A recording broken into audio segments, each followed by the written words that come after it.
How to create a poll on Telegram. Hi everyone, welcome to the channel. This is Rose and I'm here to guide you to create a poll on Telegram. So do watch the video till the end, and without any further ado, let's dive right into the video. First of all, launch Telegram app on your device. Ensure to log in and sign in to the particular account on Telegram. On the chat section, you need to search for the particular group where you want to create a poll on Telegram. Select it and tap and open it. After a while, at the bottom you will see a paperclip icon next to message. Tap on it. Now at the bottom you will see different options like gallery, file, location, poll and many more. So simply tap the poll option, and here you can easily ask a question, and at the below you can add different options. You can easily add up to 10 options on Telegram.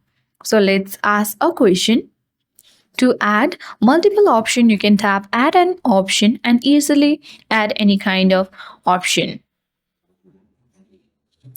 After a while, you can also make this poll more interesting by toggling on multiple answer option and the quiz mode as well. Once you do that, tap on create button at top right corner of the screen, and after that the poll will be sent to your group chat. That is how we easily create a poll on Telegram. I hope this video helped you. If you are new to our channel, hit the like button and subscribe for more tech and tips videos. Thank you for watching.